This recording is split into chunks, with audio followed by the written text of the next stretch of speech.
Welcome back to the WYMM Podcast. I am Stephen.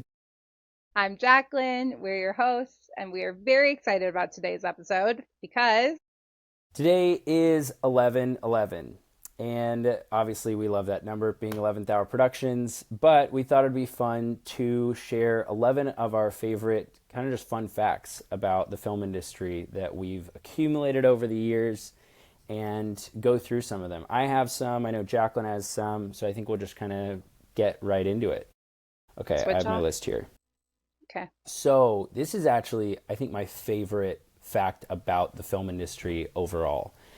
And it is that the film industry on the West Coast, so Hollywood, was started by people who essentially stole cameras and broke all the licensing laws of the MPPC, which was also known as Edison's Film Trust or Edison's Trust, but essentially it wasn't legal for companies to actually film motion pictures with like motion picture cameras because they held the actual patent for motion pictures and the licensing rights to all them.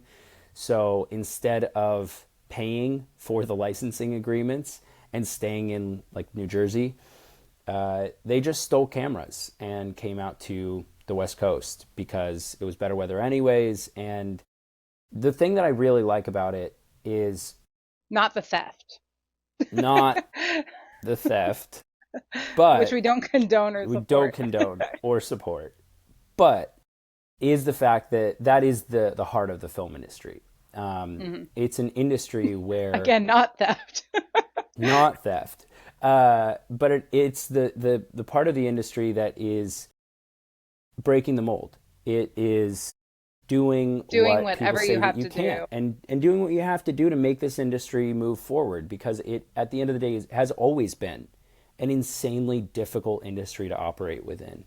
And being creative in your approach. Again. Yeah, not exactly. Supporting theft, but supporting the creative approach to figuring out, I have to do this. How can I go and do it legally? Yeah. Don't steal I think that things. is a great one. So my first one is that the Hollywood sign, a lot of people know that it used to say Hollywoodland, but it was actually just a real estate advertisement. It had no real connection to the film industry. It was truly the real estate industry's doing. And over the years, various people have stepped in to really save it because it's, come into disrepair, and different people along the way have saved it. But it's such an iconic symbol for our industry that didn't start that way, which is, again, I think reflective of this industry. Things that started intended for one thing or another ended up being something different. And I love that it is just like iconically Los Angeles film industry, but really had nothing to do with it to begin with. Which is, yeah, it is how the industry works. It's like stuff just kind of comes about as necessity, and then you have the rest of the world that kind of comes in and over glamorizes it. And it literally was like the equivalent of like literally just like a development, real estate development sign that was like going up in your neighborhood is what it was. Yep. Exactly. All right, so my next one is, I really love this one. I don't know if you knew this one, but Charlie Chaplin once entered into a Charlie Chaplin lookalike competition and lost. He lost. And I think it's kind of to the same point of the last thing. That is the reason why I like it, is because once you put out whatever project you're working on in this industry out into the world, the perception of it becomes completely something separate than your own. It becomes the world's at that point. And that's part of the beauty of this industry. We make all these different pieces of media, whether it's music or TV or art or film or anything. And once it goes out into the world, it's the world's. We don't have... you have no control. I mean, a podcast, literally the things that end up getting put out that are the random clip that you never would have thought, right? Like Hmm. it's true of everything that gets put out into the world. It's there's a there's a vulnerability that comes with that, and I appreciate anyone really who's willing to put things out into the world in that way, because you really don't have control after a certain point, which is how a lot of people in this industry feel a lot of the time. So, Yeah. um, my next one, the biggest names from the golden age, like Hitchcock and Capra, came from silent film, and they were learning while they were doing it.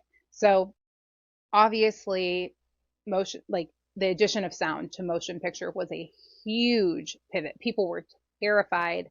It's one of my favorite um, like things to research in film history, because I think it gives us the perspective of remembering this is not the first time that technology has changed in this industry. We are living through, I think, another version of what they went through when sound was introduced. Studios were panicked, and they're like, "What do we do with this? Right? How do we take actors who Hmm. don't know how to deliver lines, don't know how to memorize scripts, and how do we take their star talent, pivot them into this new thing?" And some people did, and some people didn't, I and we mean, saw what came of that. that's what Singing in the Rain is about.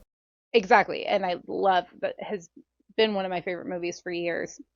But the people making them, who we look back on, Capra and Hitchcock, they were learning and figuring it out as they went. So my note to filmmakers now who are sitting here feeling like, what do we do? This whole industry is changing.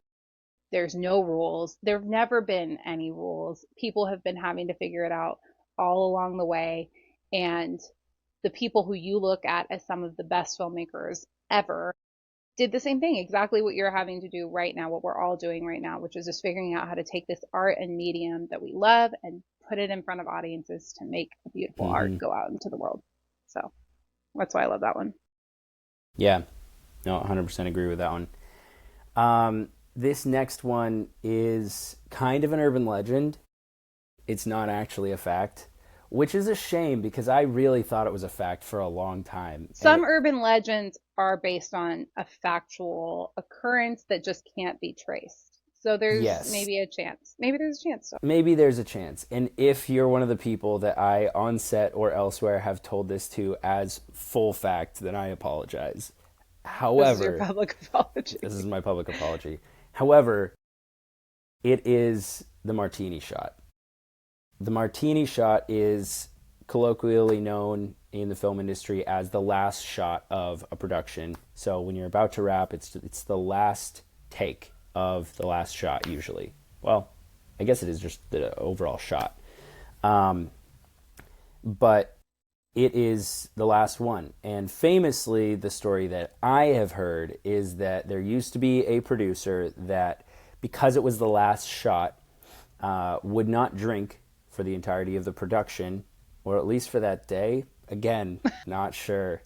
However, different Legend. So. times, urban legend, he wouldn't drink for the entire production, and then on the actual start of the last shot, because the whole setup had already been set up and they were starting on the last one, he would have a martini served to him at that start of that. So they would call martini shot because it was the last shot happening, and then he would have a martini in hand, sipping as the last shot was going on.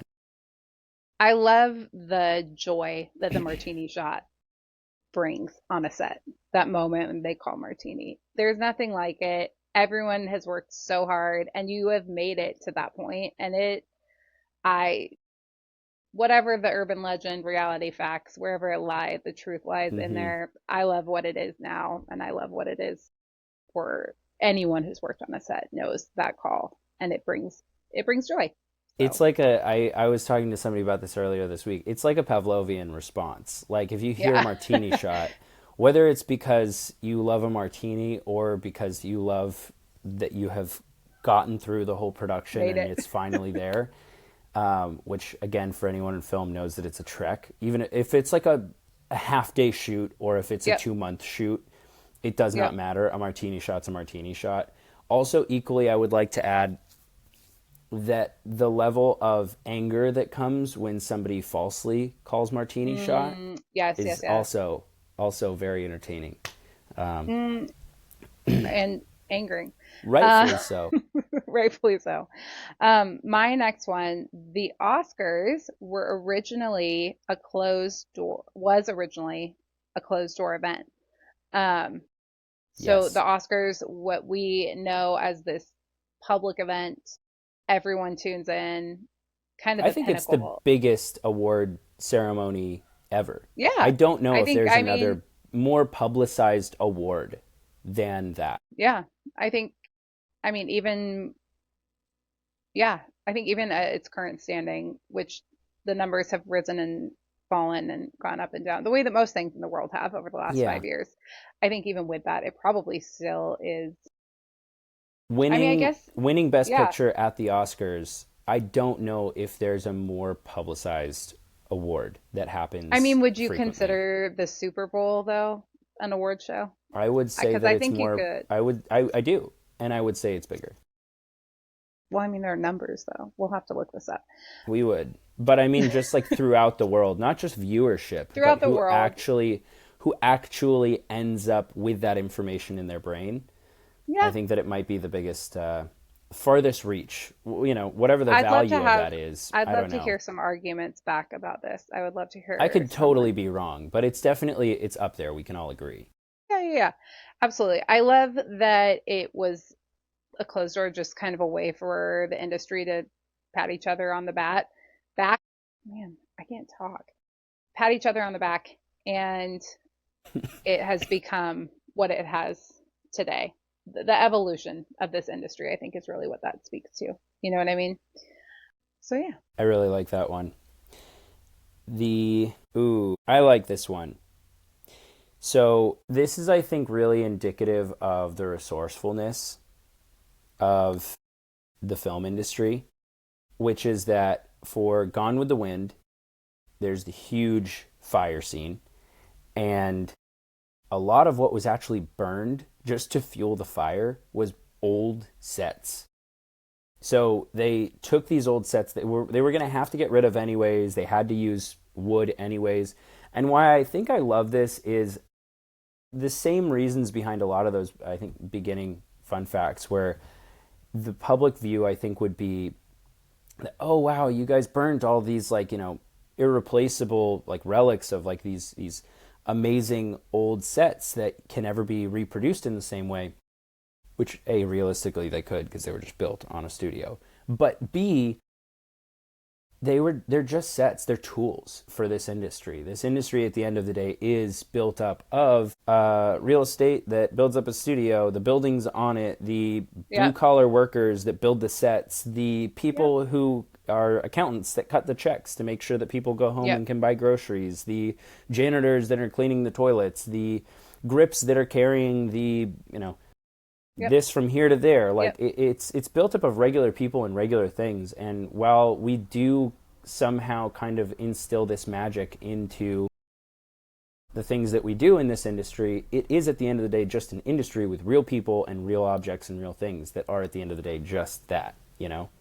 Well, I think it was resourceful. Like I look at it from a producer's perspective or, someone running that studio space. Like, oh, we got to get rid of this. Like, let's burn that. Like that, we don't need to go build something to go burn it up. Like, I think it was actually resourceful.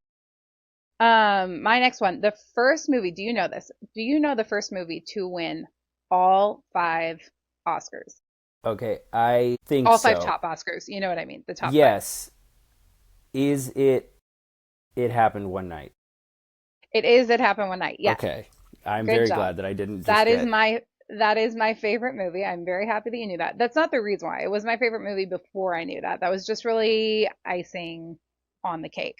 Mhm. Um, I love it because that movie is a comedy, and we do not recognize comedies often for Academy Awards, let alone all of the top five. And that film is remarkable. If you've not watched Yeah. it, do yourself a favor and go watch it because It Happened One Night. It's a Capra film, and it has such a full story. It deserved to win all that it won, and it has great performances. It had great direction. It really is incredible, and I which love that it was recognized. And it's one of only three. Only three films have done that. Silence of the Lambs and One Flew Over the Cuckoo's yeah, Nest is the other two.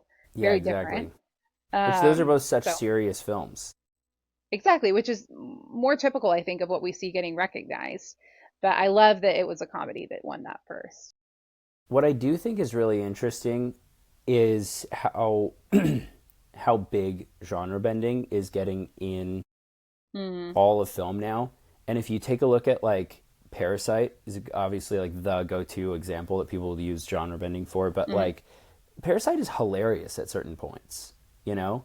mm-hmm. Like in like an ironic and like a gosh way, but like, you know, like it's In its hilarious own, in its just own like way. everything else, and in their own Yeah. way. Uh I mean, it's like you almost hate to see sometimes, but you laugh hilariously at it, um, and I just think that like that being so far back, obviously, it shows that it comes in cycles. I think Mm. like obviously Yeah. like It Happened One Night comedy. There are like as you said, there's a very compelling story. There's very serious, like relatable, real human Hmm. things, human Hmm. interactions that are relatable and easy to Which connect Capra with was from. great at, right? Like, I mean, no surprise. Like Yeah, he killed that.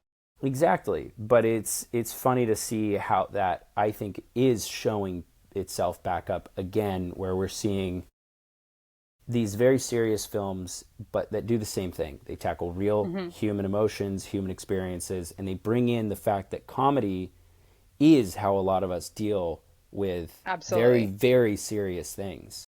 Absolutely agree. Yeah. Yep. I love that one. I like this fact. We've talked about this a lot recently because of our film that we're designing the whole kind of marketing structure for currently. But marketing budgets are oftentimes vastly bigger than the actual budget for the film itself, which Hmm. I've always known because I've like heard it and grown up around it, and I remember even still when I was probably a kid, like I don't know, 10, 12 or something. I feel like I had known that beforehand, but the first time I really started actually thinking about that fact was probably around then. I was probably around 12 or so, and I remember just Hmm. being I was driving down Sunset.